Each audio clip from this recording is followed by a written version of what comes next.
Palmas para Jesus.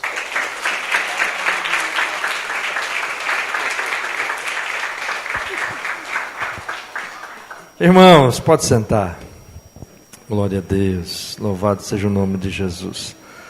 Toda glória, toda honra, todo louvor seja dado ao nosso Senhor. Deus é maravilhoso, é lindo, é tremendo, e glória pertence a Ele. Vamos abrir a nossa Bíblia em 1 Coríntios, primeira carta de Coríntios, capítulo 16, aleluia. Ainda bem que você já me conhece.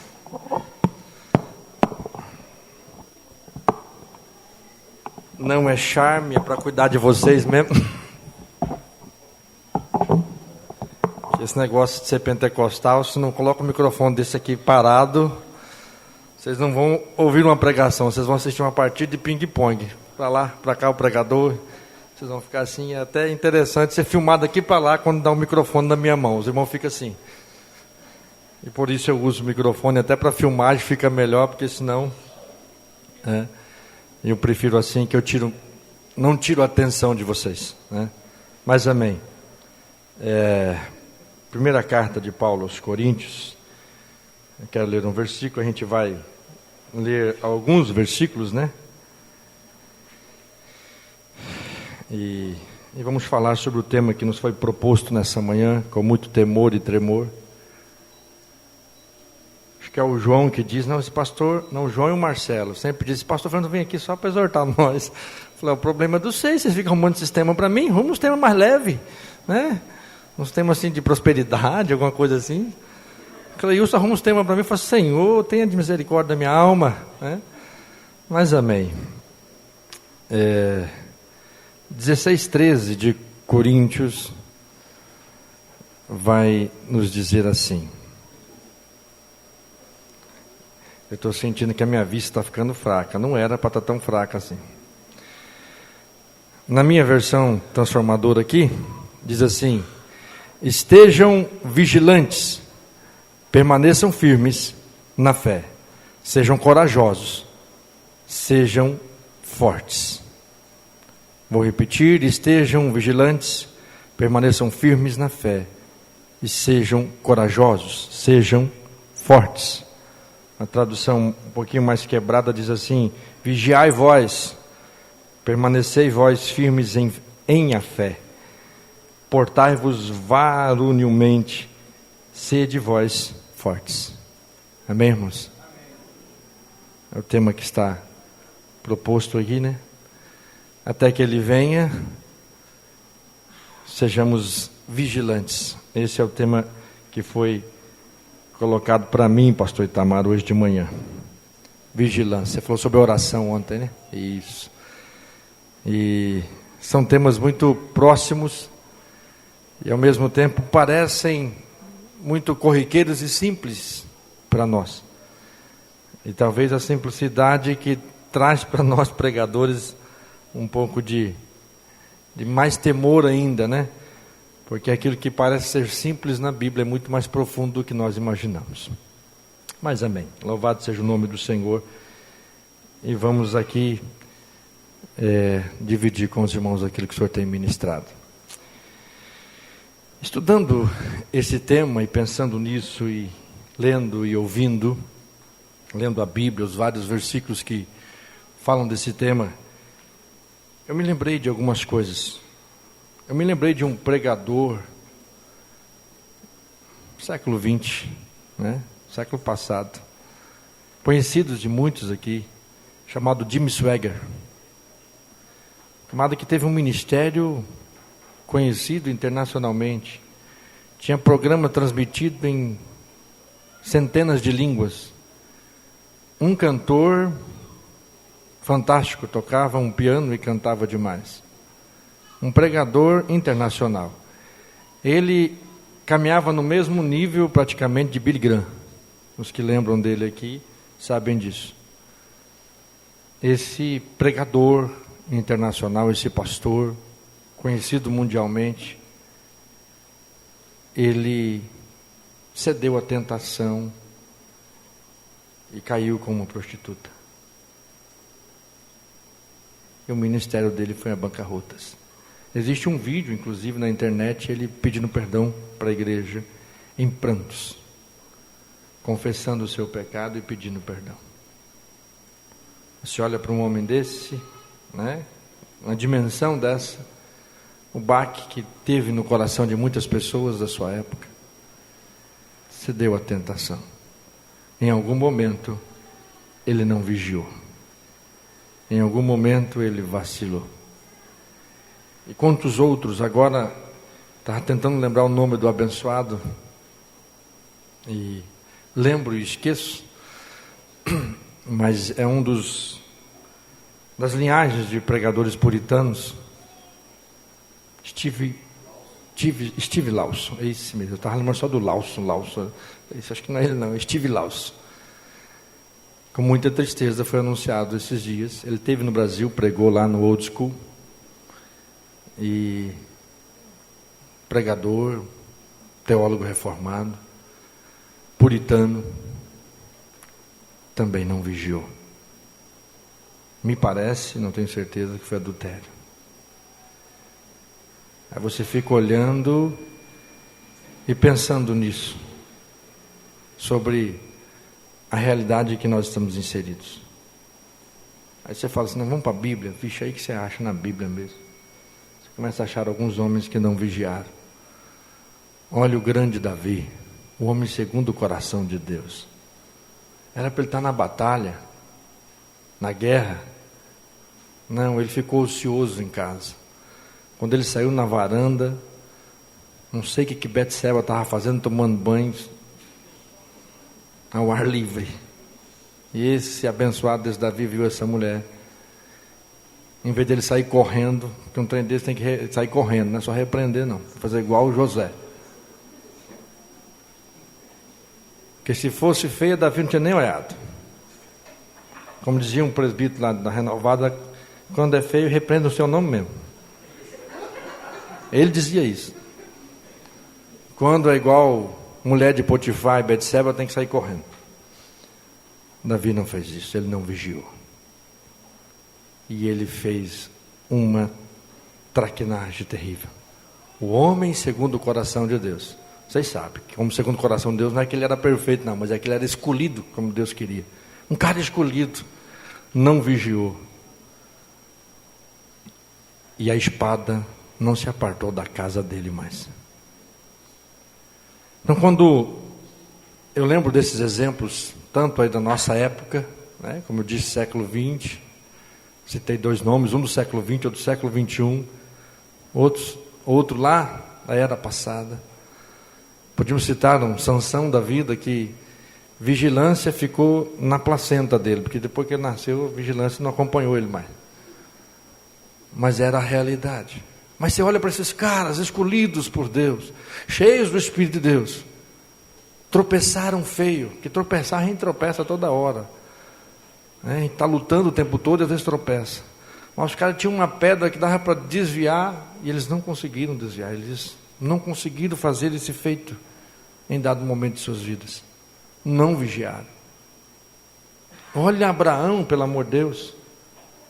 Sara, no seu desespero emocional, não, pega Agar aqui e arruma um filho para nós. Olha a falta de vigilância de Abraão.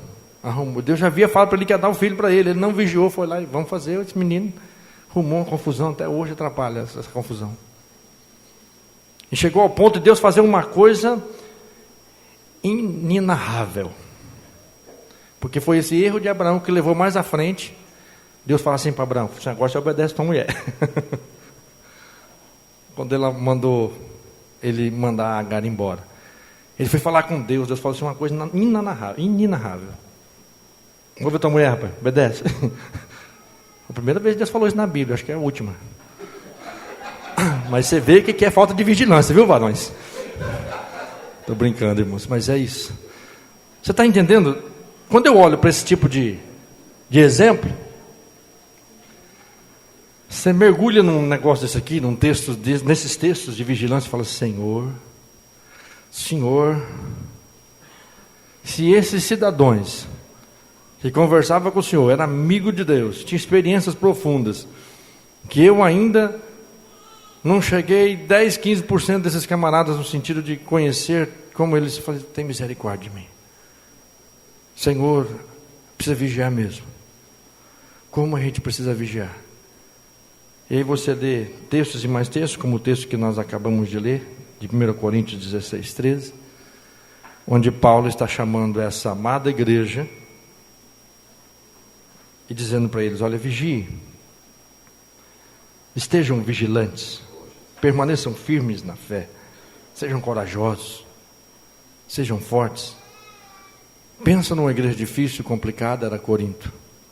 Eu acho que Paulo não poderia falar assim, a não ser pelo Espírito Santo, mas assim, humanamente falando, falar o que o pastor Cleilson falou aqui, de agradecer a igreja, de louvar a Deus por aquela igreja, porque essa igreja judiava de Paulo.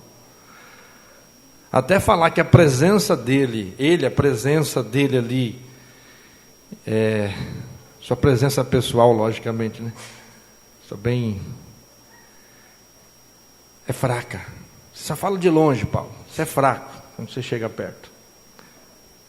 Eles fizeram de Paulo uma igreja difícil, uma igreja complicada, um povo difícil de entender o evangelho, imaturo, mas Paulo escreve, exorta, orienta esse povo, chama a atenção desse povo para que eles se voltem para Deus, para que eles amadureçam, para que eles santifiquem, para que eles exerçam a disciplina espiritual, para que eles ceiem de maneira correta, para que eles exercitem o amor, para que eles administrem os dons. E no final de tudo, encerrando a carta, ele vai dizer, estejam vigilantes. Estejam vigilantes. E aí, dia 24 de novembro de 2024, estamos nós aqui, com o tema, vigie até que Ele venha. Esteja vigilante até que o Senhor venha. O Senhor ainda não veio.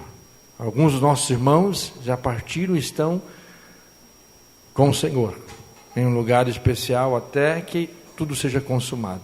Mas nós estamos aqui. O Senhor não voltou. A segunda vinda não aconteceu e nem você e eu morremos. Estamos vivos.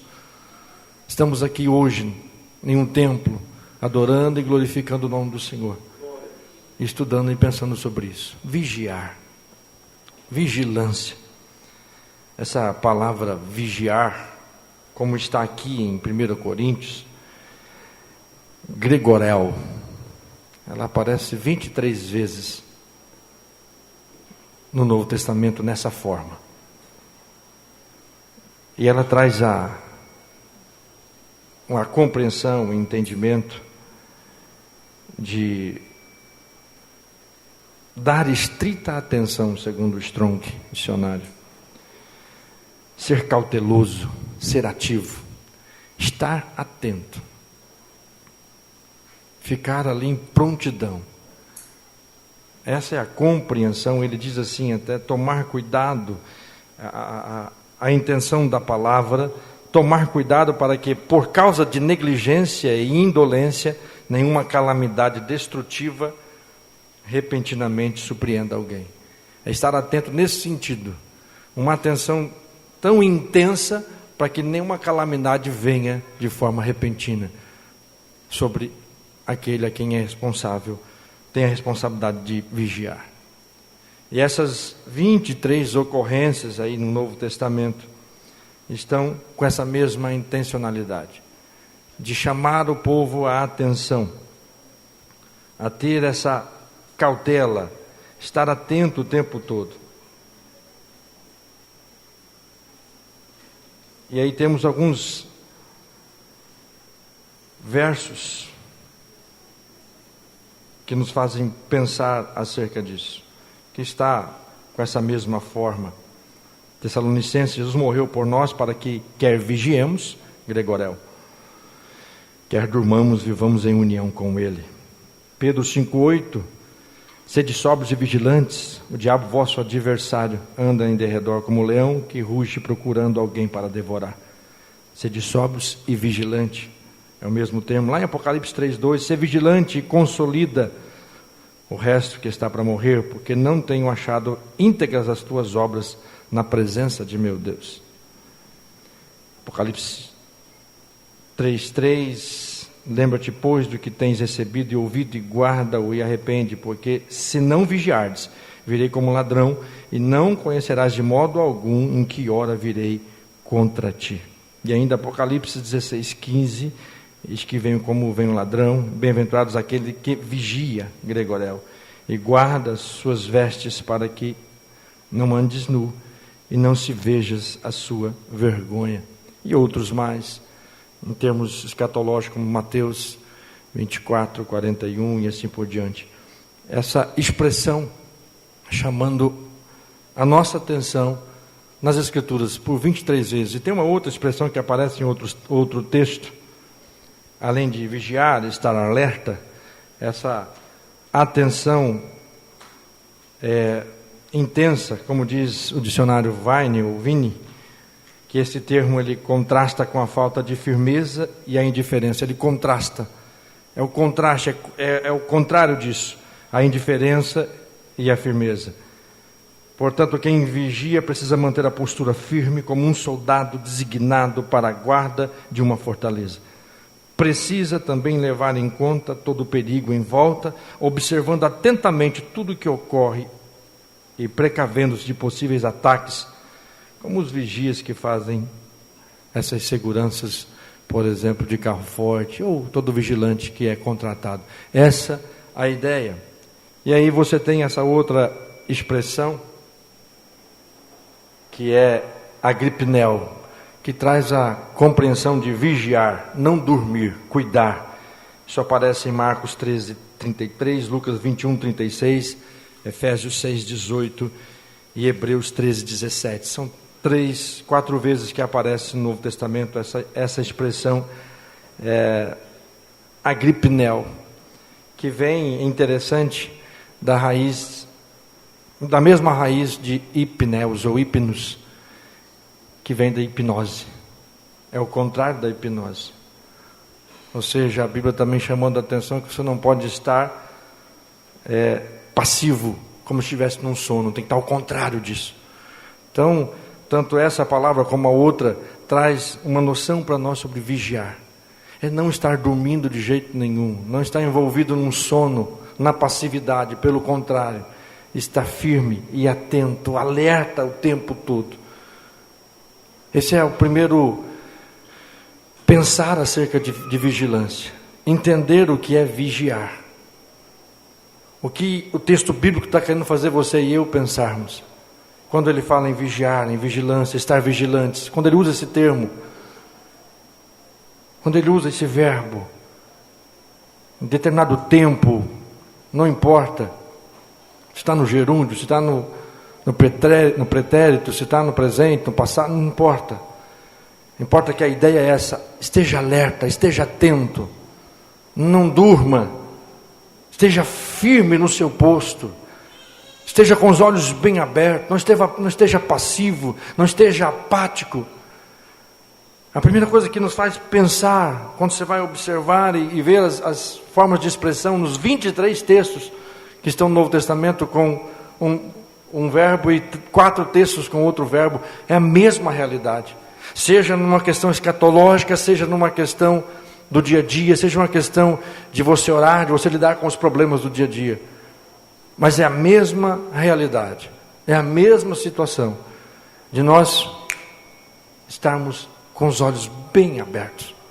Nós recebemos uma missão e nós precisamos estar bem atentos, bem acordados. Irmãos, preste atenção no que eu vou dizer para vocês. É muito simples ouvir a palavra vigiar. É muito simples, talvez chegarmos nisso aqui, falarmos o que eu estou falando para vocês.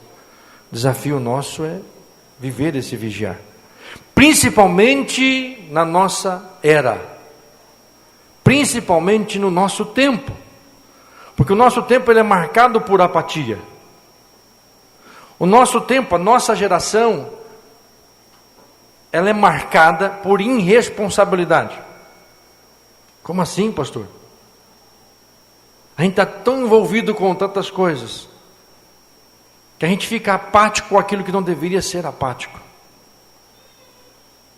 Às vezes a gente coloca o que é urgente na frente do que é importante. Às vezes não, quase todas as vezes. Falamos isso ontem, conversando com uma pessoa. Às vezes o urgente está na frente do importante. E bem nessa hora nós não estamos vigiando. Porque às vezes fazemos aquilo que é urgente, que vem o importante. É tanta urgência, não, tem que fazer isso hoje, não pode deixar. E o importante, que é o nosso relacionamento com Deus, vai ficando de lado. O importante que é estar atento ao que está acontecendo, ou às ciladas do diabo. Não, nós não estamos atentos, nós estamos correndo atrás daquilo que é urgente. Porque tudo que está ao nosso redor diz, não, você tem que ir atrás, você tem que fazer, você tem que. E às vezes 70% dos seus tem que fazer não é importante. Você criou, eu criei uma urgência em cima disso. E simplesmente esquecemos isso aqui, vigiar. Estar atento, estar acordado, estar empático com aquilo que está ao redor, com aquilo que está na minha frente. E a nossa postura de vigilância vai ficando de lado. Foi assim que os grandes homens tropeçaram. Eles ignoraram não só o conceito de vigiar, mas eles ignoraram a prática da vigilância. Os homens dos quais falei no início da prédica aqui, ignoraram o conceito, esqueceram-se por um dado momento, e também a prática. Queridos, em nome de Jesus, nessa manhã eu já chamo você para ir pensando comigo, refletindo e suplicando graça de Deus. Porque, irmãos, como é facinho a gente não estar atento. É muito fácil. Essa noite, por falta de atenção às vezes, vigiar um pouco mais. Quando eu vi o dia já estava clareando. Falei, meu Deus, eu tenho que dormir um pouquinho. Aí eu falei, Senhor, podia ter dormido mais cedo. Tudo bem, estou dormindo 5:30 da manhã, cedo, mas mais cedo. Aí eu falei, Senhor, eu vou pregar sobre vigilância. Vigiei a noite toda. E pesquisa e leio, daqui não estava entrando mais nada na cabeça, já não estava recebendo mais nada. De umas horas da noite para frente já não vinha mais nada, mas ficava ali, daqui a pouco estava dando umas pescadas.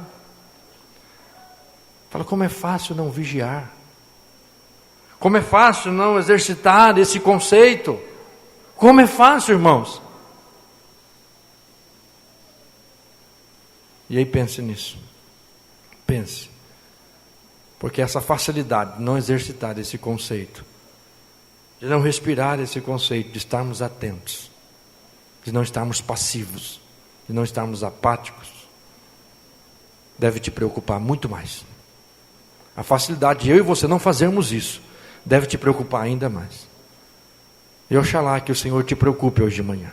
Glória a Deus, aleluia. Tomara que você saia daqui junto comigo, mesmo depois de um almoço gostoso, preocupado. Eu preciso parar e refletir mais nisso, e não só refletir, ir adiante. Mas ainda, por que devo vigiar? Outra coisa que me fez assim, me agoniar com esse negócio.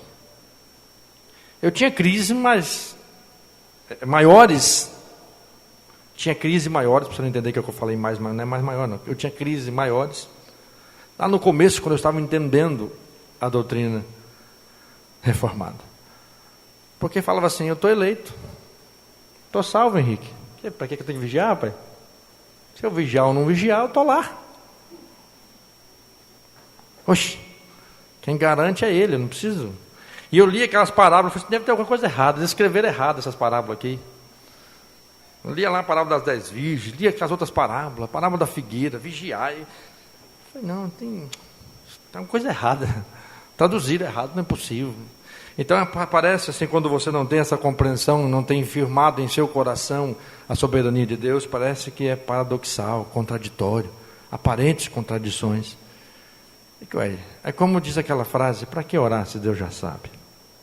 Ou para que vigiar se eu já estou salvo?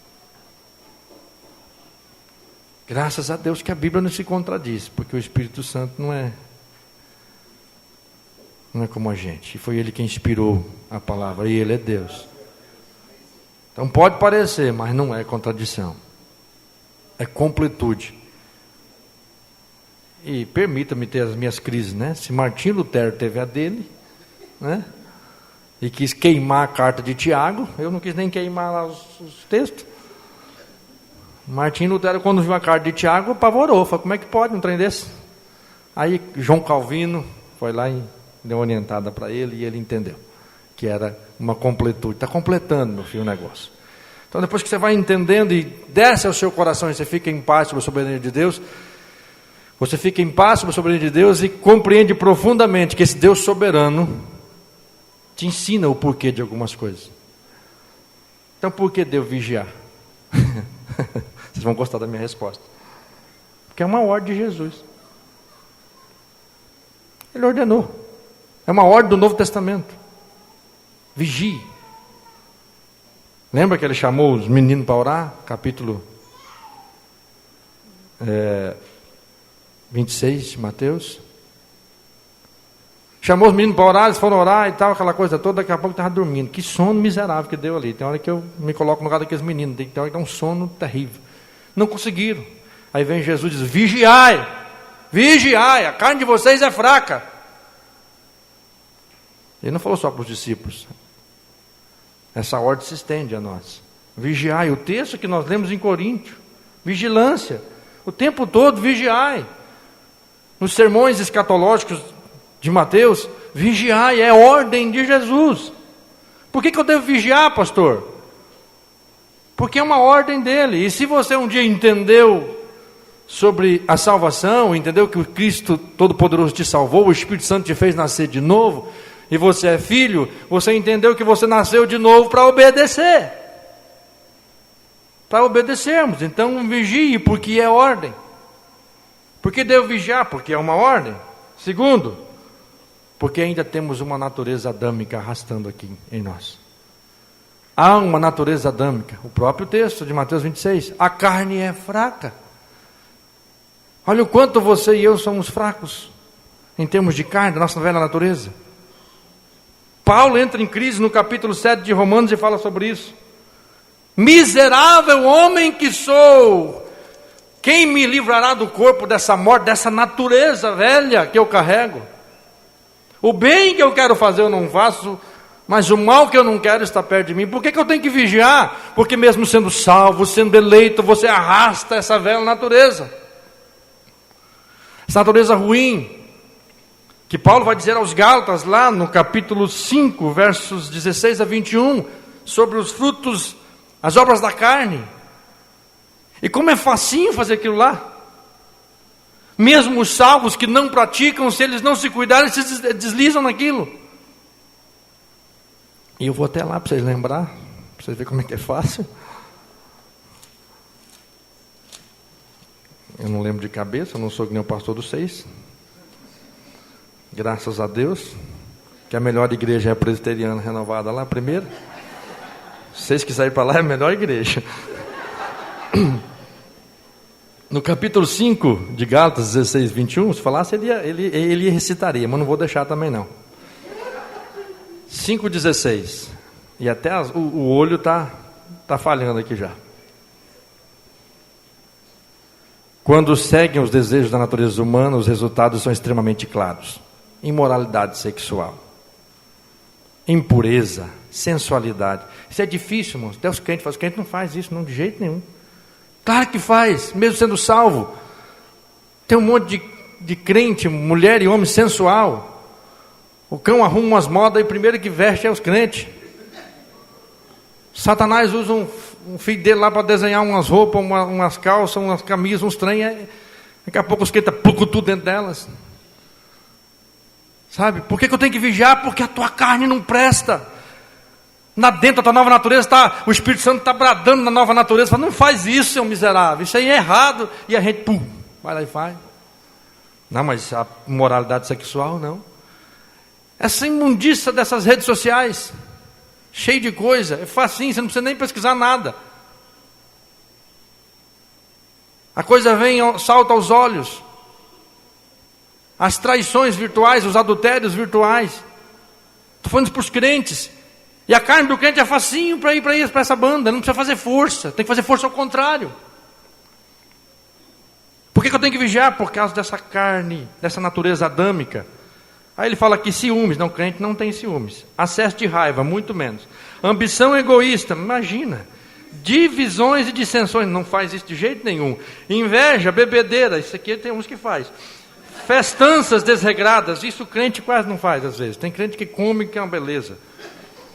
Porque glutonaria não é pecado para crente. E outros pecados semelhantes. Ele nem quis continuar aqui. E falou, quem pratica.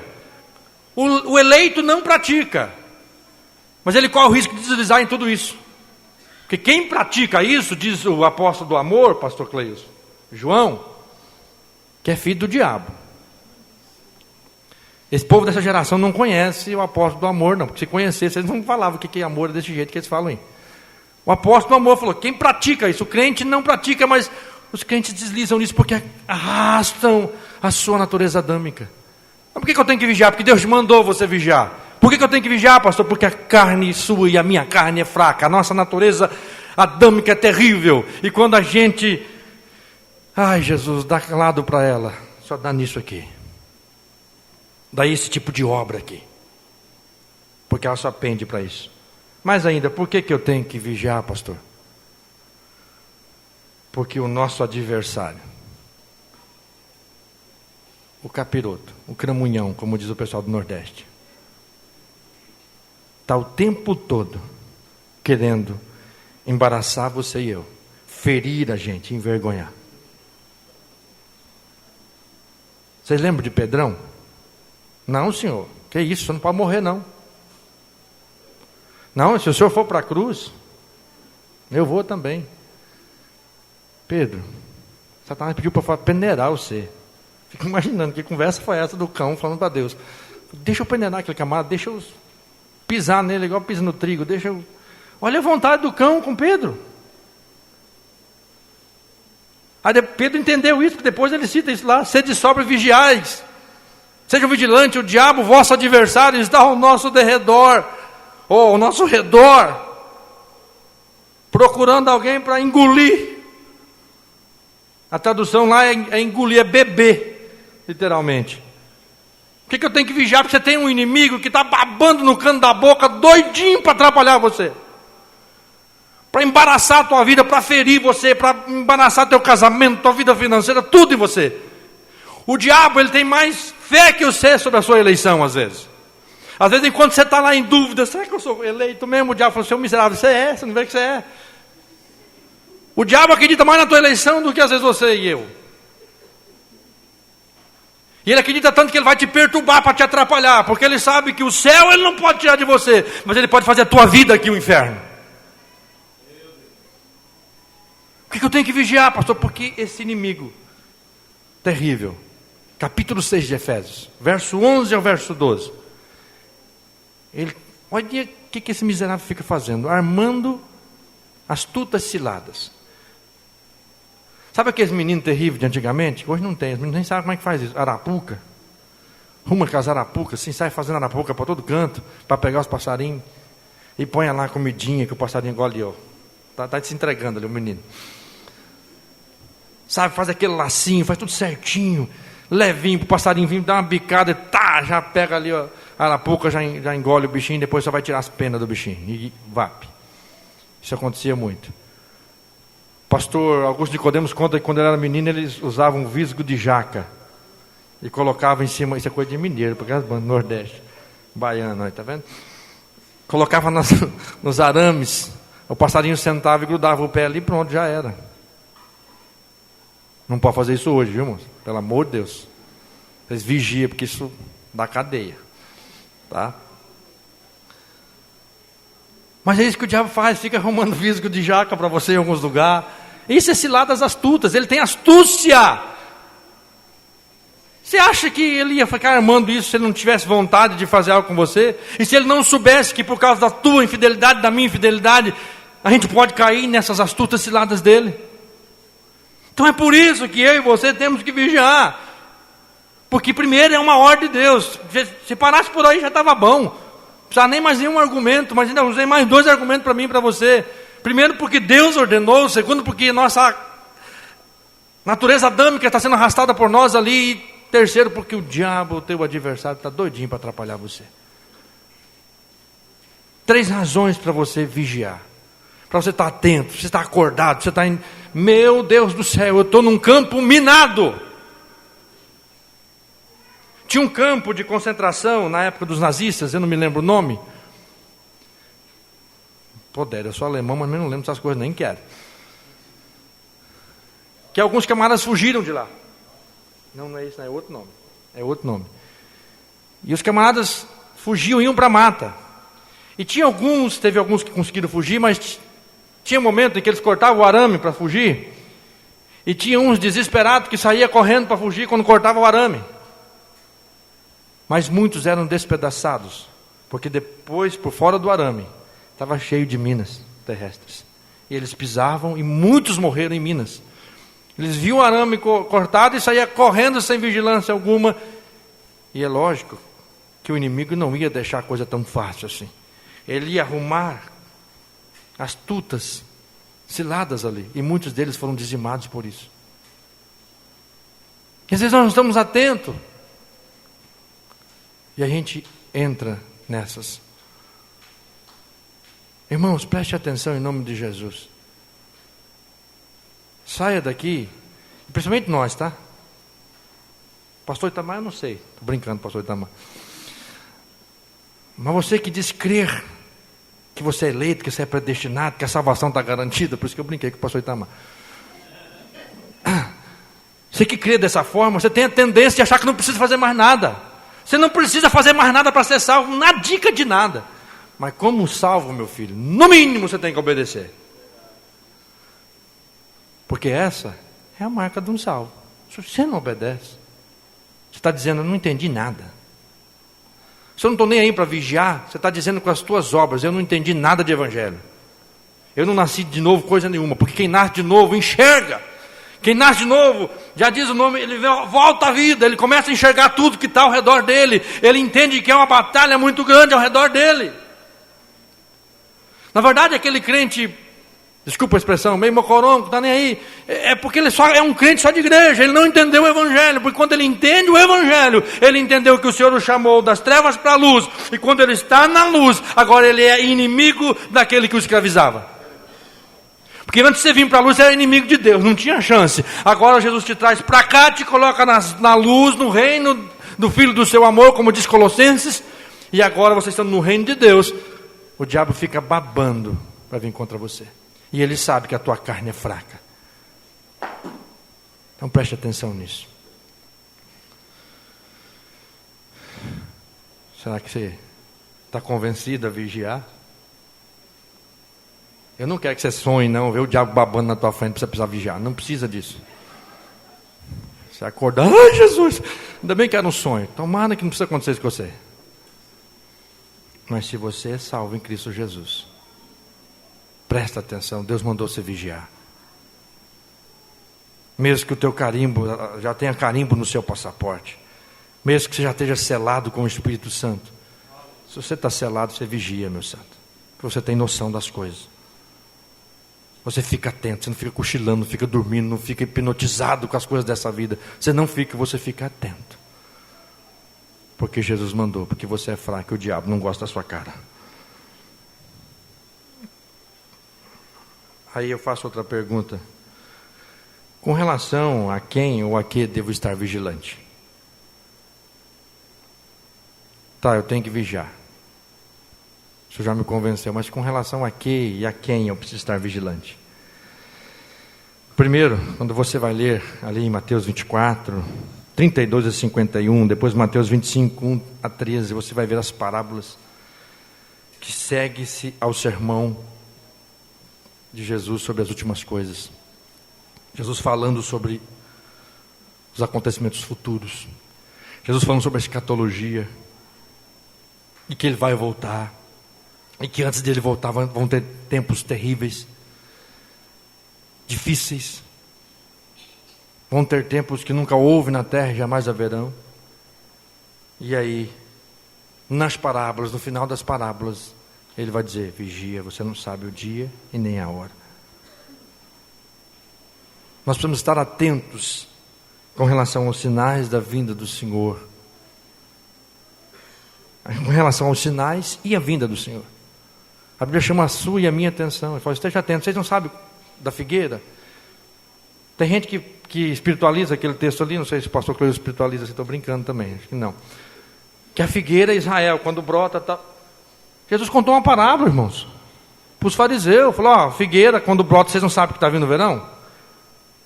É igual aqui, que época que dá o abacate? Você vai saber que é já na época das águas. É isso que Jesus quis dizer para eles. Falou: vocês estão vendo os sinais? Então fiquem atentos. Os sinais vão demonstrar que a vinda do Senhor está próxima. Então vigiem, fiquem atentos. Fique atento aos sinais da vinda.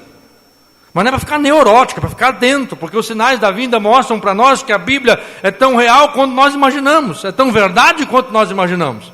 Porque tem gente que daí começa a arrumar palavra na Bíblia e fazer os números em hebraico, vira uma confusão e arruma um negócio que, olha, é mais fácil entender o Apocalipse do que algumas interpretações escatológicas de alguns.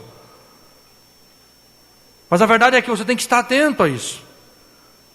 A Bíblia chama a minha e a sua atenção para que nós vigiemos com relação a isso e a vinda do Senhor. E o vigiar não é assim: se eu não estiver preparado, eu vou ficar como eu ficava. Meu Deus do céu, eu tinha uma agonia logo que eu me converti. Eu já contei isso lá na igreja.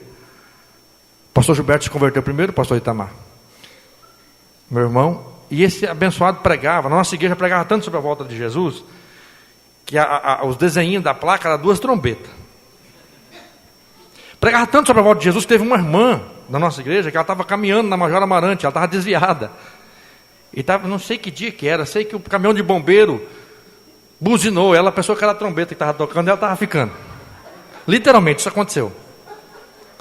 Falava-se tanto disso, e como a gente, né, na sua grande maioria lá, a escatologia é dispensacionalista, que Jesus pode voltar a qualquer momento, e aqueles que não estiver preparado fica, e que as obras fazem alguma coisa nesse negócio, a gente ficava ali. Então o Gilberto pregava aquilo para a gente, nós não éramos crentes, e ele ia vender o pão dele. E aquele abençoado tinha dia que ele demorava a voltar, pastor Itamar. E dava 7 horas, esse homem não chegava, dava 7h30, não dava 8 horas. Eu falei: foi arrebatado esse miserável, nós ficamos. E o meu povo assistindo televisão, jornal, e a minha cabeça chegava a doer. Você falou assim: foi, agora danou-se. E naquela época ele trouxe aqueles filmes deixados para trás para gente assistir. Aí eles liam esse texto aqui e falavam: está vendo? Se você não estiver preparado, você está enrolado. Aí os meninos da igreja chegavam em mim e falavam assim: Fernando, a nossa igreja, quando eu me converti, o uso e costume era muito maior do que é hoje. Hoje quase não tem uso e costume, mas naquela época tinha um uso e costume que barba dava disciplina, costeleta dava disciplina. Na nossa igreja, prestando renovado. Então eu cheguei na igreja, o Gilberto, muito uso e costume, ensinou a gente. Então me converti, e aí se falava muito, citava-se muitos versículos, e foi esse versículo que me despertou para a escatologia amilenista, e pós-tribulacionista, que hoje eu creio. Coríntios capítulo 15. Falava-se muito desse texto. Acho que é 52, se me fala a memória, o versículo. Que o Senhor virá no abrir e fechar de olhos. 51, está vendo? Não, é que a minha carne quer ficar irada, mas a minha natureza não. Minha natureza, nascida de novo, não. Que agora ele está se achando. Ele cita o versículo e ainda cita a tradução. Fala: para, não dá, assim não dá. Orar por ele, para ele vigiar. Mas o pessoal citava muito esse texto na escatologia dispensacionalista, do arrebatamento pré-tribulacional, que a vinda do Senhor vai ser no abrir e fechar de olhos. E o pessoal falava para mim assim: Fernando, que eu mesmo adolescente não usava shorts na igreja, só calça. Eu fui para a igreja com 14 anos, então ninguém me via de shorts, nem para tomar banho no rio. Crente, crente. Aí os caras tiraram sarro os caras mais crentes tiravam sarro de mim. Eu sofri bullying na igreja. Fernando, é o seguinte, a hora que você for trocar roupa, tem que ser no meio e piscar de olhos. Se o senhor pegar o cedo de calça curta, você está enrolado. Então você ficava com aquele pavor. E você olhava para esses textos aqui e dizia assim, se eu não vigiar, eu fico. Porque nessa teologia dispensacionalista, você vai lá para a soteriologia, que também a gente é o centro, que a gente tem que fazer e acontecer, a gente que tem que estar... E daí entende a vigilância como isso. Entende a vigilância como eu que tenho que estar fazendo boas obras para que quando o Senhor chegar, Ele me leve. Não, e não é o contexto das Escrituras assim. Essa vigilância com relação aos sinais e com relação à vinda, é estar atento, é estar esperando, é estar acordado, é estar desejando. Porque quem me garante que eu vou ser arrebatado não sou eu mesmo, mas é o que diz em Efésios capítulo 1, é o selo da garantia que é o Espírito Santo. Então não é a minha prática que me leva ao céu, mas se eu sou selado, então eu desejo, eu espero, eu estou atento para esse dia, para os sinais. Eu quero esse dia. Maranata, a hora vem, Senhor Jesus. O Espírito e a noiva dizem aleluia. Não é só o Espírito Santo, é a noiva que diz vem. Então o crente deseja a volta de Jesus. Então ele está atento, ele está olhando para os sinais. Ele falou, será que agora está chegando? Agora não tem mais esse medo. Não tem aquele medo de eu não ser arrebatado. Porque, puxa vida, uma hora eu estou salvo, outra hora eu não estou, outra hora eu não estou. E daquela agonia, assim. E daí os pastores chamavam lá na frente, quem não tem certeza de salvação, eu ia quase todo domingo lá na frente. Porque eu não tinha certeza da minha salvação. Porque quando eu olhava no espelho, eu falava assim, não tem jeito de ser salvo não, miserável. Você peca demais, e quando você peca não dá. E aí como é que vai ser? E olha que eu era um dos adolescentes mais santos da igreja lá. Mas vivia nessa crise danada. Mas o Senhor clareou a minha mente, eu entendi, não, peraí. Abrir e fechar de olhos não é o arrebatamento, é a transformação. Entendi. E entendi do jeito amargo e fiquei irado com o camarada. Que o camarada mandou eu ler a Bíblia. Eu falei, rapaz, você está me tirando? Ó. Você leu aquele texto de jeito? Eu falei, já li umas 300 vezes, Cleus. Nem com onda para cima de mim. Eu estava discutindo na frente da igreja lá. Ele foi lá e pregou, não entendi nada que ele pregou aquele dia. Pregou, eu não entendi nada. Eu nem lembro direito que ele pregou aquele dia. Aí chegou na frente da igreja, começamos a conversar e discutir, fez aquela roda, e ele quase não gosta de debate. E pai, eu citei o texto, mandei os textos bíblicos e tal. Você leu bem esse texto de Corinto? Eu quase dei uma bibliada nele.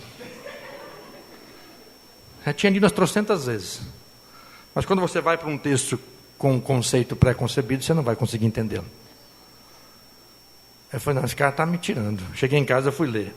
Falei, lê, dá uma leidinha certa lá, vê, dá uma olhada no contexto, vê. Aí quando eu li assim, deu vontade de sair despregando algumas coisas que eu tinha pregado.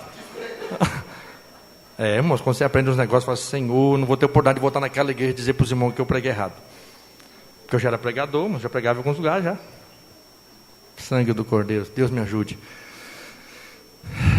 Mas irmãos, preste atenção.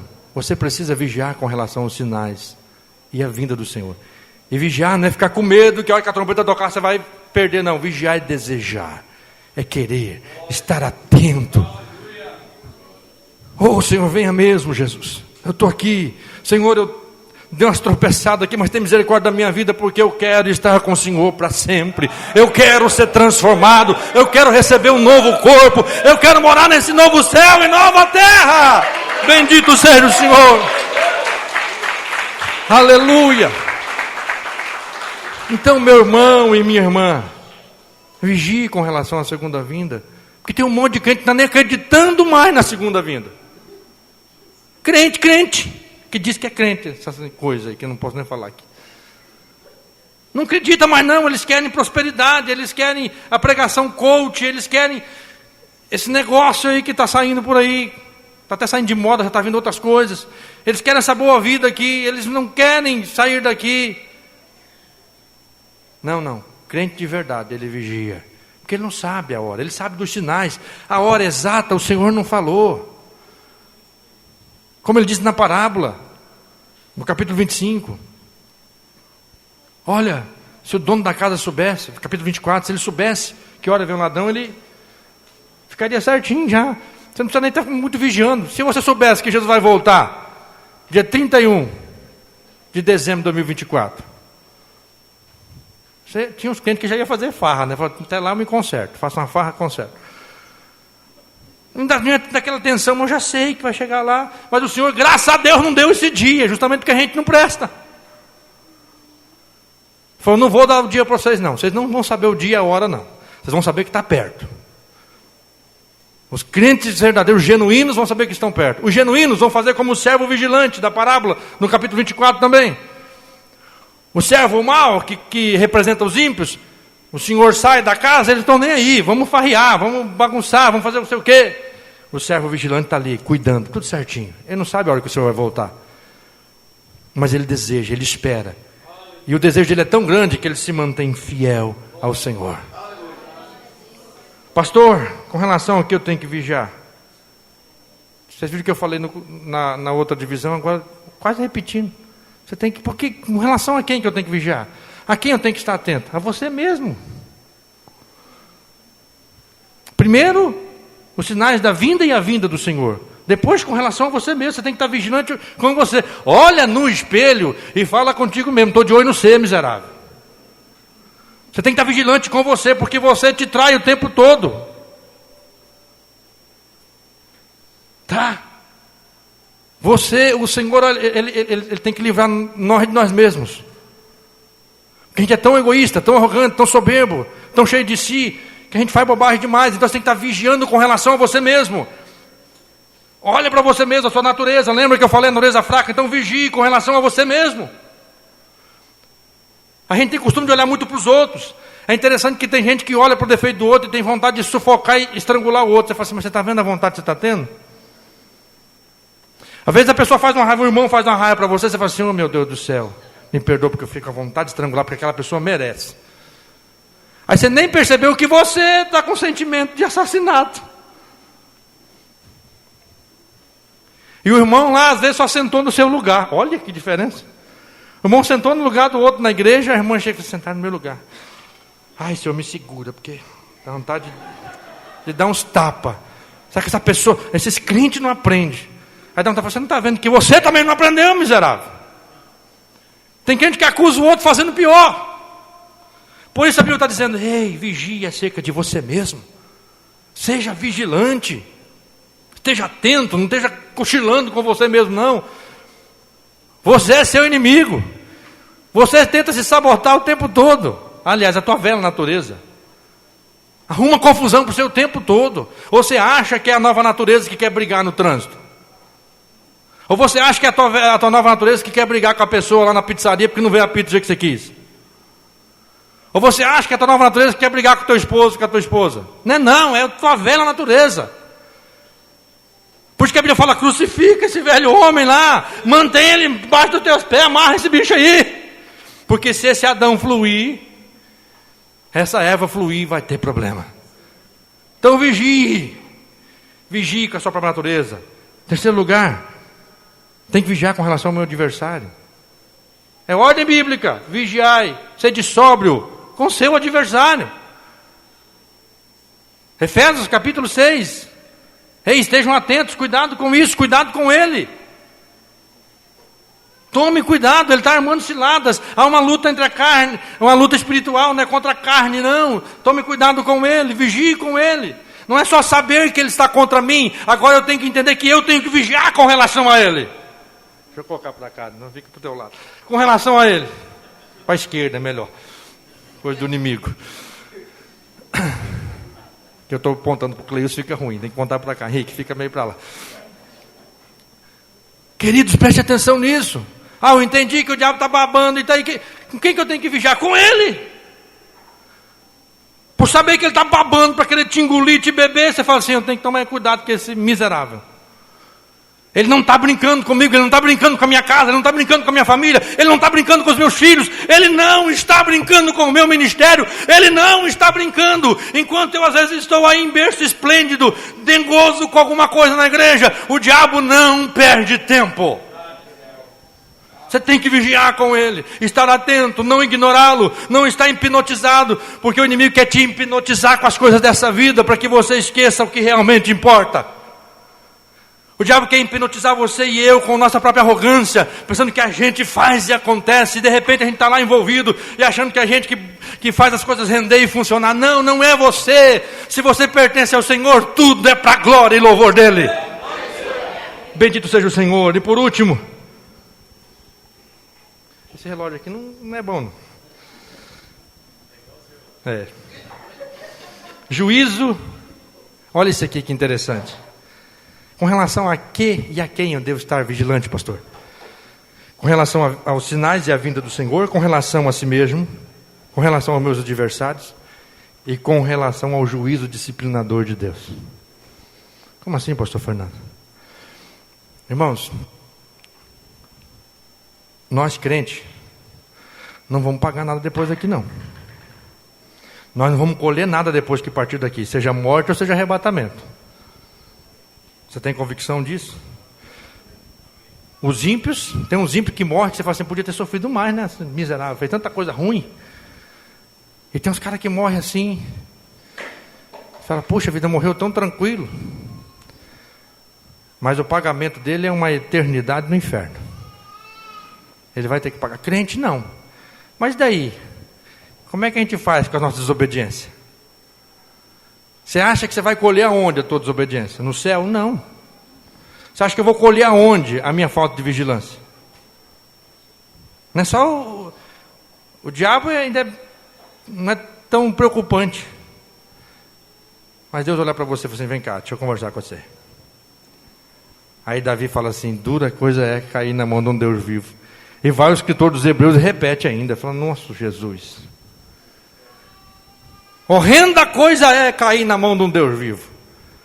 E Hebreus ainda vai falar, olha, eu açoito, disciplino, repreendo, tá bom, chega. Todo filho que amo. Deus não deixa um filho sem disciplina. Eu chamo isso de juízo atemporal. Vai ter o juízo final e Deus aplica juízo atemporal sobre os ímpios e sobre o seu povo. Pedro diz que ele começa pela casa de Deus. Juízo de Deus. Eu tenho que vigiar com relação a isso, porque se o juízo vir sobre mim, ai de mim. O Senhor disciplina a gente, irmãos. O Senhor traz juízo, porque a gente não vigia, e a infidelidade arrebenta com a gente. Olha para o danado do Sansão, o cara mais forte do mundo. Foi o vingador da época dele. Tá, o cara era o cara, mas não vigiava. No final da vida dele morreu cego, e um palácio caindo na cabeça dele. Poderia ter feito uma história totalmente diferente. Não vigiou, e o próprio Deus teve que trazer juízo sobre ele. Falou, eu vou te dar o poder, mas o juízo continua. Davi, olha o juízo sobre ele. Para que uma família mais estragada que a família de Davi?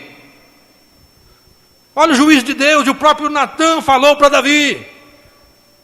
Quando ele contou a historinha lá da ovelhinha, Davi falou, esse cara tem que morrer, esse cara que matou a ovelhinha do vizinho, que tinha tanta ovelha. É você, Davi, o camarada. Ele caiu. E Natan olhou para ele e falou, você está perdoado. Teu pecado está perdoado já. Mas a espada jamais se apartará da tua casa. E vocês sabem o que aconteceu com Davi. O próprio filho violentou a irmã. O outro filho matou esse irmão que violentou a irmã. O outro assumiu o trono do pai. Que bagunça! Que agonia na casa de Davi. Como Davi sofreu em família. O juízo de Deus veio. Quando ele traiu Urias, traiu Deus, fez tudo aquilo, veio o juízo sobre ele. Quando ele foi fazer o censo, juízo na cabeça de Davi, o diabo soprou nas orelhas dele lá e ele foi fazer o censo, Deus falou que não era, veio juízo sobre Davi, sobre o povo de Israel. Juízo de Deus, você tem que vigiar com relação ao juízo de Deus. Deus disciplina os seus filhos, então tema e vigie para que o juízo de Deus não venha sobre você e a tua casa. Deus tenha misericórdia de nós. Ó Senhor dos exércitos, Deus tenha misericórdia de mim e de ti. E eu tenho que encerrar. Tem mais uma divisão inteira aqui, mas eu só vou citar ela, que já deu meio-dia. Pastor, por que vigiar? já disse para vocês. Com relação ao que eu tenho que vigiar, também já disse para vocês. E a prática da vigilância? Como é que eu pratico a vigilância? Sendo sóbrio. É o que diz Efésios capítulo 5. Sede sóbrio, vigiai, remindo o tempo porque os dias são maus. Ser sóbrio é o contrário de ser bêbado. Você teria coragem dos teus filhos têm que ir para levar para a escola. Aí aparece um motorista bebinho da Silva. Vem buscar teus filhos para levar para o colégio. Você deixa o bêbado levar teus filhos para o colégio? Você não deixa. De jeito nenhum. Você não deixa nenhum bêbado fazer alguma tarefa. Porque as faculdades mentais dele estão toda comprometida. Os seus membros estão comprometidos, a sua visão, tudo está comprometido nele. Por isso a Bíblia fala, sede sóbrios e vigiai. Sobriedade. Tem que ser sóbrio. A prática da vigilância é sobriedade. E o que me deixa sóbrio, pastor? Como é que eu fico sóbrio? Se enchendo do Espírito. Efésios capítulo 5. Se encha do Espírito. O pastor, hoje eu me enchi. Amanhã também, depois de amanhã também, que a gente tem que estar se enchendo o tempo todo. A prática da vigilância é estar cheio do Espírito Santo o tempo todo, porque é Ele que te ajuda a observar e ver e enxergar as coisas. Seja cheio do Espírito Santo. Efésios capítulo 6, revista-se das armas que Deus disponibiliza. Tanto em Efésios capítulo 6, verso 12, como em 2 Coríntios 10, 3 e 4. Que as armas da nossa milícia não são desse mundo, mas são poderosas em Deus. Para desfazer sofismas e fortalezas que o diabo arruma. Então como é que eu pratico a vigilância, pastor? Primeiro me enchendo do Espírito Santo, tomando as armas que está à disposição para mim. A armadura de Deus, a justiça, a verdade, a fé, o capacete da salvação, a espada do Espírito. É assim que eu pratico a vigilância. É assim que eu vivo a prática da vigilância, tomando sobre mim essa armadura. Como é que eu pratico, pastor, a vigilância? Fugindo da aparência do mal. Estou falando que é para você fugir do capeta, não estou falando fugir da aparência do mal. Tem coisa que parece que é mal. Não é nem mal, mas parece. Foge. Foge desse trem, corre, vigia, porque a tua carne é fraca. Isso é vigilância, isso é prática, fugir. Não fica brincando com o pecado, não. Não fica apalpando, passando dedinho. Não dá nada, não. Não dá nada. Não faz isso, não. Fuja. Faça como José. Fuja da mulher de Potifar. Você tem problema com pornografia? Cancela esses sites, cancela essas redes sociais. Fuja. Não fique com seu celular escondido em algum lugar. Não faça isso. Pais, os teus filhos adolescentes, não deixe eles sozinhos com o celular, não. Pastor, não tem jeito, dá um jeito. Ora, clama, suplica, porque talvez o teu filho esteja mergulhado em pornografia, em sites terríveis, em sites de relacionamentos terríveis. Vigia e fuja. Cria um mecanismo para fugir. Mas ao mesmo tempo, a Bíblia vai dizer para você resistir ao diabo. O diabo você resiste, o mal, aquilo que parece que é mal, você foge. Porque aquilo que parece que é mal está dizendo para você o seguinte: você não tem certeza. Você não tem certeza que é do cão. Então foge. Fuja da aparência. Fuja daquilo que parece que é mal. Fuja. Você não tem certeza. Mas você tem certeza que é o capeta? Repreende, resiste ele. Sai para lá, Satanás. É assim que você pratica a vigilância. Você tem certeza que é o cão? Manda ele embora. Fala que não, Satanás. Sai para lá. Teve um rapaz em Anápolis que ele sofreu um problema. Eu vi essa história lá, um pastor contou para nós. Não sei se foi em Anápolis ou foi em Minas que aconteceu isso. O cara pegava um ônibus. E nesse ônibus entrou uma mulher muito bonita. E ele se engraçou com ela. E deu um beijo nela. Dentro do ônibus. Mas quando ele descuidou assim, segundos, que ele virou de novo para olhar para a mulher tinha sumido do lado dele. Ele ficou até meio em parafuso. Que ele tinha cometido um pecado ali. Parece que ele era casado. Ele entrou até em parafuso. Que ele não fugiu. Não deu para discernir que era o diabo. Que era uma coisa maligna. Ele não saiu do lugar. Isso aconteceu, um outro caso aconteceu com um pastor conhecido nosso. Ele contou essa experiência para nós na sala de aula. Ele ia trabalhar no mesmo ônibus todo dia. Mesmo horário. De repente um dia ele sentou lá, sentou uma mulher muito bonita perto dele. Ele falou: misericórdia, o sangue de Jesus tem poder. repreendeu, orou, entendeu que era coisa do diabo. No outro dia ele foi de novo para o serviço, está lá a mulher de novo. Ele voltou no segundo dia e falou para a esposa dele, falou, tem uma mulher assim, assim no ônibus. E aquilo é coisa do cão. E aquele trem é perigoso. E disse assim para ela, e ela me atraiu. Eu preciso da tua ajuda. Sabe o que a esposa fez? Você é miserável! Não falou isso não. Você vai com ele? Não falou isso para ele. Falou, amém, vamos orar aqui. Orou com ele. De manhã levantou 5 horas da manhã para pegar o ônibus, ela levantou junto com ele. Falou, mulher, falou, fica tranquilo, se arrumou. Você vai aonde? Fica tranquilo. E saiu com ele. Pegou o ônibus. Quando chegou, sentou do lado dele.